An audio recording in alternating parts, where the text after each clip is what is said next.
They are some of Britain's best. But over the last 5 years have faced the most difficult audience of their lives.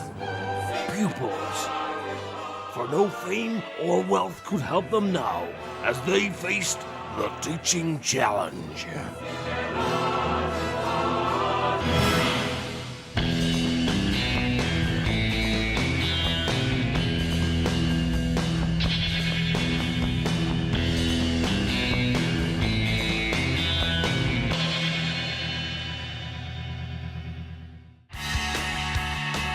For her teaching challenge, Olympic gold medalist Dame Kelly Holmes headed for Portsmouth and a Year 9 PE class. She was hoping for a low-key arrival.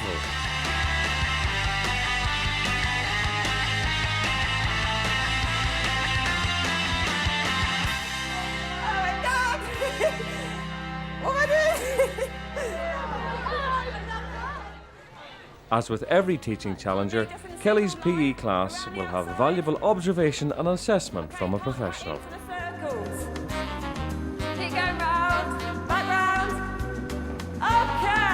Okay. So far her teaching style has been quite command. She's been there giving the instructions and hasn't really been too much, letting the students choose what they do or any real independent learning.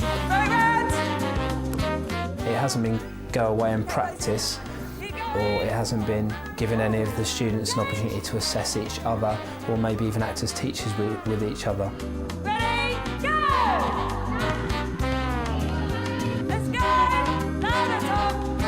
Let's go, come on! I wonder if you watching at home have spotted the person in this programme who was once an army physical training instructor. 3, 4, 5, 6, 7, 8, 9.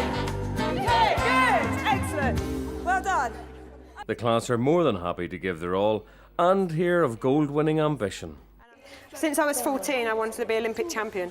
So if you can imagine 20 years of keep trying, it's a long time, isn't it? I thought Kelly's lesson was brilliant. It was fun. Also, it was a good learning lesson. I haven't learned a lot of the basketball moves that she taught us that day. I suppose when it's a class and you have to think about a start and a finish and a progression in between, it's kind of like, oh God, how am I going to balance that? But I love working with kids, and being National School Sports Champion, it is about kind of engaging them really well, and I've really enjoyed it today. From the track to the airways, and perhaps Britain's most formidable interviewer arrived to teach a GCSE English class in East London. I hope that I will survive the experience. I'm not absolutely convinced that I will. I'm terrified. John Humphreys.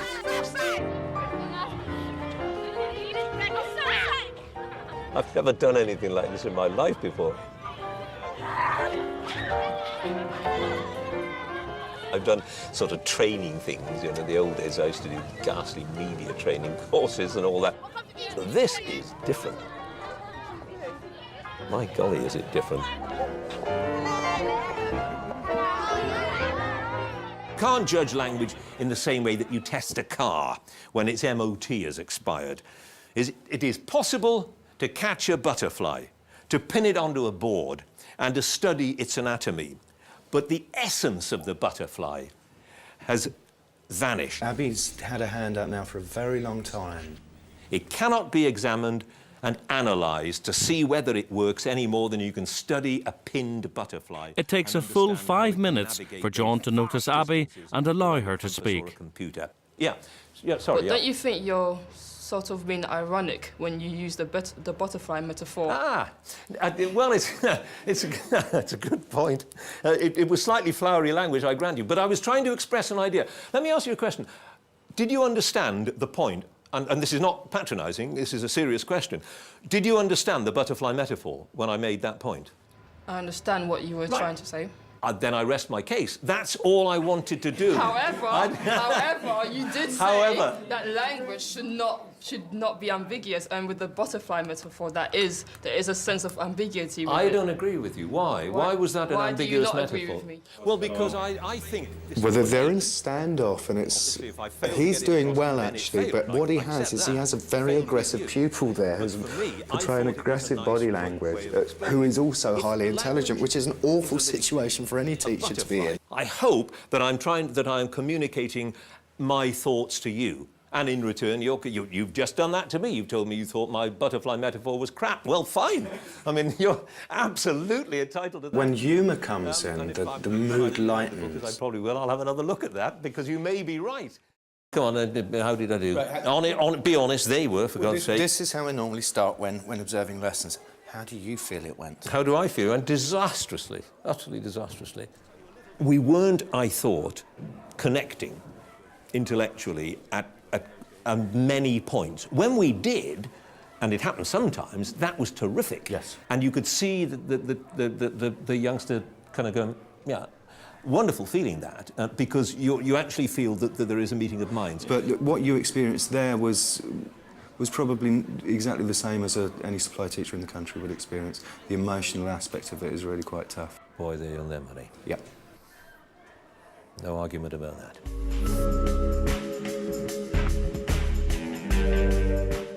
One of John Humphrey's old political sparring partners is former Education Secretary David Blunkett, who took romantic poetry for his teaching challenge. Yeah, I just don't understand how you can create an image in your head if you haven't actually seen it in real life. It's almost a combination of putting other senses together.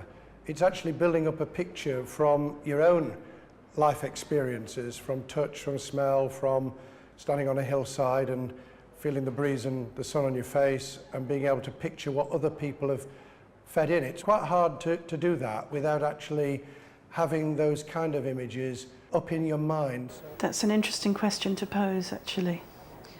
Make them think. Do you find it difficult with everyday life? Yes, I do. There have been quite hairy moments that wouldn't have existed if I'd been able to see. But most of the time, I've improvised. I've just found ways round doing things that other people would take for granted. And generally, it's come off, and it swings and roundabouts. Sometimes in a meeting, I've picked up nuances that someone just looking at faces wouldn't pick up.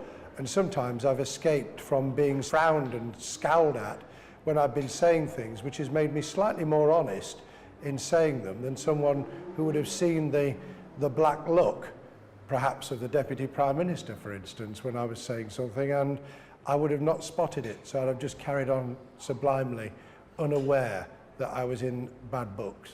So it swings and roundabouts. It's a lovely use of anecdote there that not most people wouldn't be able to supply, obviously.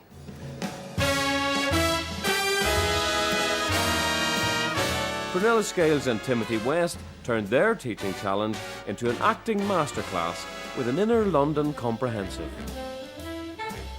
And I have 5 sticks. That's my code. I got no inclination to talk to her at all.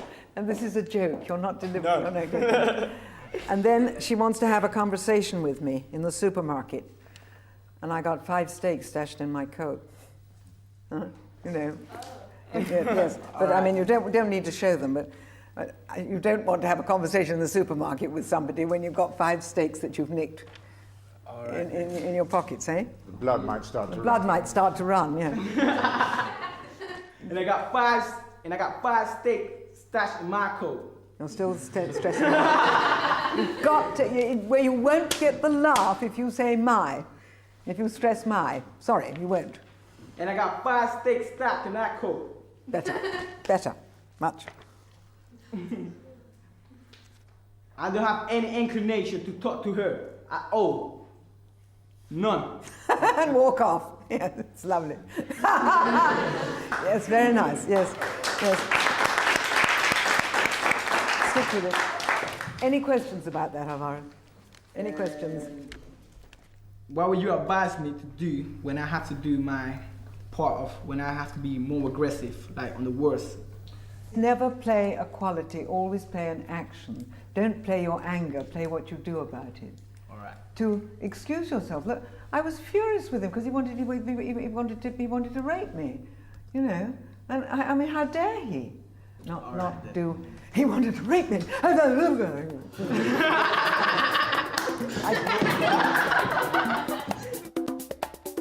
When Saturday morning TV legends Trevor and Simon took the challenge, a well-planned lesson wasn't at the top of their agenda.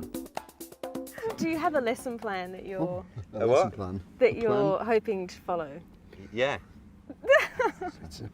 How long's the lesson? Yeah, no, we have. What we're going to do is we're going to start the lesson, and then we'll do some stuff, and then we'll kind of wrap it up, won't we? Yeah, by the end. Yeah. You're going to be spying on us somewhere, aren't you? I know. Being rude I'd rather about be us. doing it. Words this teacher would live to regret. Hello, this is why you're spying on us? Yeah. I was thinking that maybe rather than spying, you should come and have a go and do one. Oh no! Come on! Okay, well, you all know who this is. Miss Brooks, we know her as Alison. It's a posh footballer and a tabloid journalist in a cemetery. Off you go. Okay. Okay, so if I kick the ball, it knocks off a headstone. Great. And then I fall on the grave and I pretend to be dead. Gotcha. Fantastic. And actually I am dead, but you think that I'm still alive pretending to be dead. You're confusing me now a bit, but never mind. Yeah, okay. So completely blasphemous footballer lies in crucifix position on a gravestone. Yes. Yeah, I think your career's over.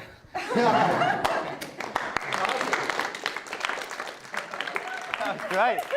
All right, go on. You can go back to carrying on spying on us now, I guess, then. They might edit a bit of that. I don't know. Please promise me that you'll cut that whole bit. That you will, won't you? From doing it to the sheer excitement of mathematics with Simon Singh. He's come to Queen Elizabeth School for Boys in Barnet, founded by Elizabeth I in 1573. It was Elizabeth's code breakers who revealed the plot to replace her with Mary, Queen of Scots, who was put to death as a result. The great thing with code breaking, there's some really complex, arcane mathematics in there, but there are also heroic stories. People who dedicated their lives to saving their nation, or people who lost their lives because a code was broken. Over 4 centuries after Elizabeth, codes are on the agenda once again. This is a genuine Second World War Enigma cipher machine, and it was built just before the war, and it was used throughout the war. Here are the keys, here are the lamps, and the wires, each of the 26 wires from the keys goes to the lamps. But before getting to the lamps, it goes through these rotors. What's clever about the Enigma is that these rotors actually move. So if I type the letter Q here, that first rotor has just moved. So now the A is coming in again at the top, but that contact's changed. So the electrical path is completely different, and that's why the output will be different. Same again. The rotor moves, different input, different output, different light lights up. If you've got 26 letters in the alphabet, there are 400 million, billion different ways to arrange 26 letters of the alphabet. This is a similar kind of problem. How many ways can you arrange 20 plugs? And it's of the order of 100 million. Extraordinarily big numbers. Having dealt with up to 100 million number combinations, when it comes to lunch, it's either cheese or tuna. The question is, who do you give them to? Which companies do you use? Before, they used to have... Curiously, the biggest employer of mathematicians in the world is the American Secret Service for code breaking. And intellectually, it's incredibly demanding. They've got really difficult problems. So, yeah, so you can either be a pure mathematician, just do maths for the love of it and become a university professor. You can get jobs in finance, you can get jobs in animation, all this Pixar stuff. You can't do sophisticated Hollywood animation unless you've got clever maths to do it for you. You do the degree in maths, and then you can do anything. Mathematicians can do anything. They're lovely, kind, warm, generous people. No, it's true.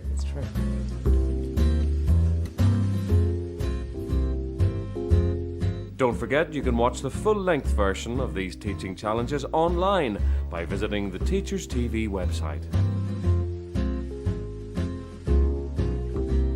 Lynn Truss is the author of the worldwide bestseller Eat, Shoots and Leaves, and she took the teaching challenge and her love of punctuation to a school in Worthing. I think a good teacher needs to be assertive, but also kind of fair and not too patronising. I would advise Lynn Truss not to patronise us in the class, because we do understand what she's probably trying to tell us. Can't be pushy with us. We're natural. We'd rather take things our own way, but I'm sure she'll be fine. I'm really quite scared, I have to say. It's not something I've done very much, and I always think they're judging you. Do they judge you a great deal? To be honest with you, yes, I suppose they do judge you. But it can be the most simple things, from what you're wearing to what colour you've decided to dye your hair to the way in which you phrase things. But the girls, they're quite understanding, I think. They've got a quite nice way. So if they see that you're nervous, I think they'll be quite good at making you feel comfortable. Perhaps in a way that boys might not. Boys might then play on that and maybe try to undermine you. But I think, no, they'll try to make you feel quite comfortable. So don't be scared of them. I think that's important.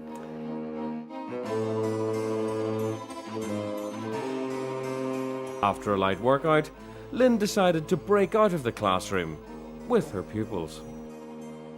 I think we're going to go out, go for a walk and have a look round at signs and things and see if there's anything that needs repunctuating, because we have punctuation repair kits which have stick-on apostrophes and this lovely panda here, and also little stickers that go on top of a rogue apostrophe that shouldn't be there, which says "the panda says no," which I think is very nice. We might all get prosecuted, but hey, you know, it's education. It's going to be very educational. I'm not sure that's a good thing to be encouraging them to cause damage. She can take responsibility if they get arrested, I think.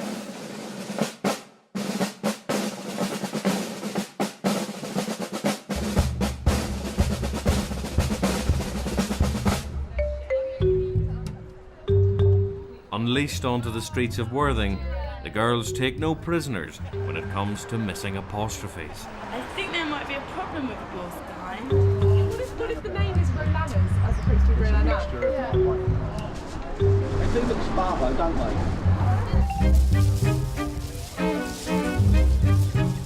After pounding the pavement in the name of punctuation, My shoes are full of stone. Lynn and the girls meet up with teacher Ruth, who just happens to be sitting on Worthing Beach. Do you think you'll be more careful about your punctuation from now on? Yeah. Hooray! Well, I'm glad you've had a good day, and it was really nice to meet Lynn as well, wasn't it? So I think we need to go back to school and do some proper work now. All right. Bye. Thank you.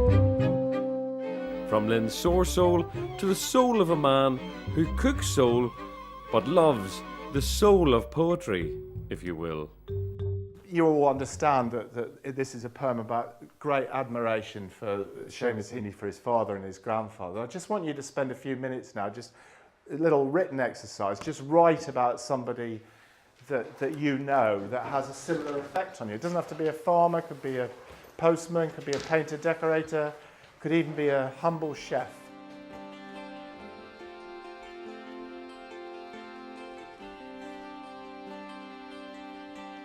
This is good, monitoring, nice unobtrusive style, so I like that.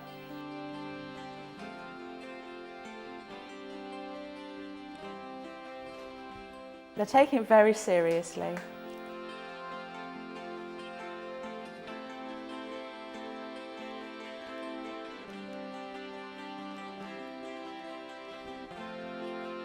But you can hear a pin drop in there.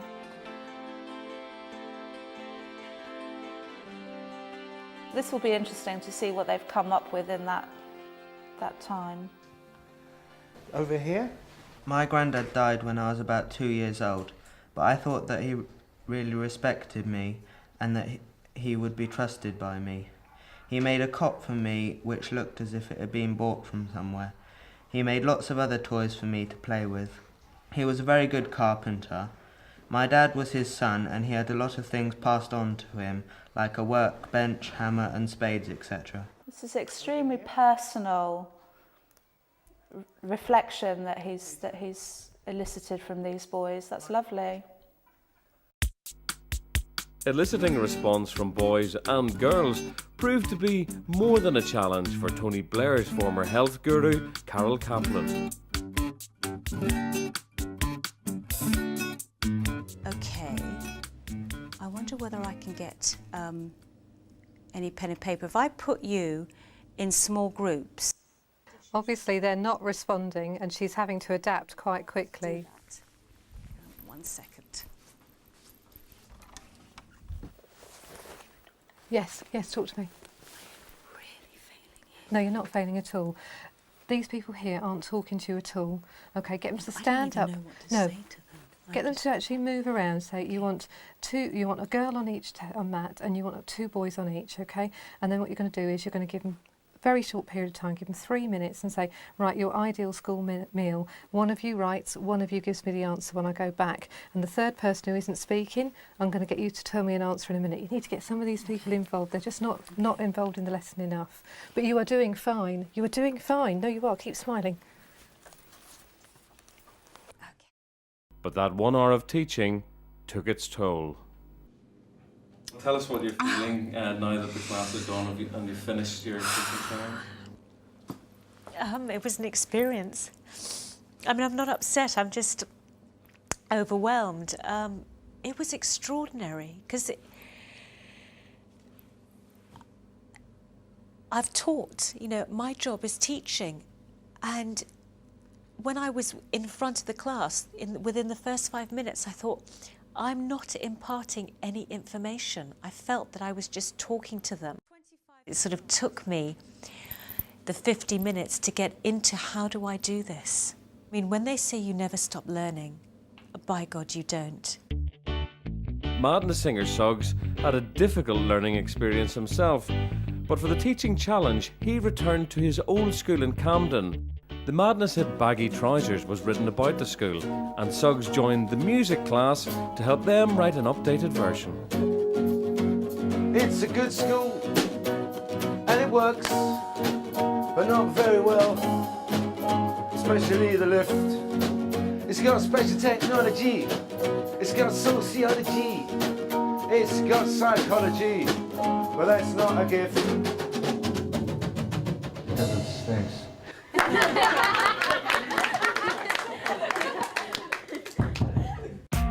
Vanessa Feltz revealed that she was known at school as Vanessa the Undresser, but she is now a modest family woman and returned to a primary school in London to talk about relationships. All right, this is me, much younger, loads younger, a bit thinner, and those are my 2 children. So the little one, that little one there, that's Saskia, that's my younger daughter, and that's Allegra, my older daughter. And now they look like this, would you believe? Oh yeah, 18 and 21 years old, my 2 daughters, and that handsome fellow, can you see? That is my fiancé, Ben. If you look at this picture of us, what would you think about our relationship, Marika? You're a happy family. We're a happy family. Look how close we are, look how perfect we must be. But think about your own family life.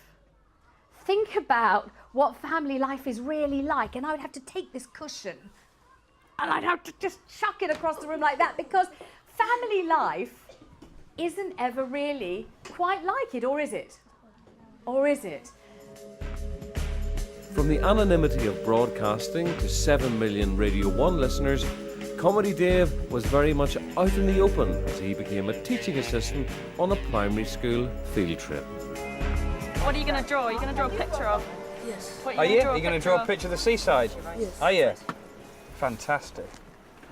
Stop raining it. Damn! It'll stop raining at 4. Will it definitely stop at 4? Promise. It looks like I'd made a connection with Benson, one of the kids from the school's autism resource base. So, as the rest of the children practiced their stone throwing skills, I assisted Benson in a bit of seascape drawing. Can I have one of your pens, please? Pen? I don't want a pink one. That's better, thank you very much. So you're gonna draw the beach and the sea? Yes. Yeah? Can I just say that I'm rubbish at art, by the way? So yours will be better than mine.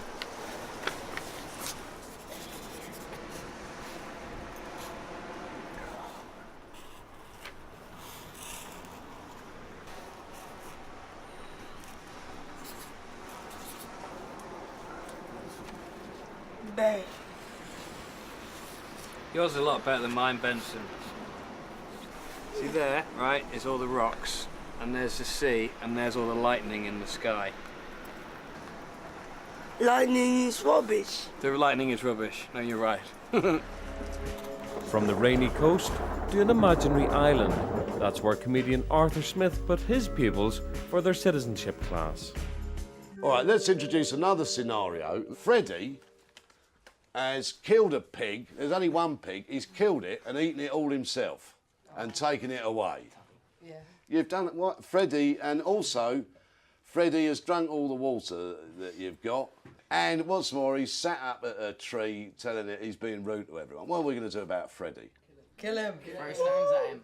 Kill him. As a professional entertainer, perhaps, is there anything that a teacher might look at and think, oh, well, that's something that would be worth remembering or something? It reminds me of things that I think are good practice. So the fact that you came out in amongst the groups, that you didn't stay at the front of the room, that you had really good presence. I mean, your actual sort of persona in the classroom was very strong, and the students engaged with that immediately, and that you were using their names all the time. So I found myself being reminded about lots and lots of points of good practice that I think every teacher would do well to pay attention to. You know, so I think that was really good. I thought I was absolutely brilliant personally, but no, I mean, I recognised that it was, in many ways, it was a bit of an amateurish attempt, and there were certain basic things like preparation and knowledge of your subjects that I fell down on. However, I was pleased with the general attack that I brought to the thing, and I have to say, though, if I had to do it more than once a day, or even really more than that once a lifetime, really, you know, I mean, really lead me to a bunch of baying drunks at a comedy club is way easier.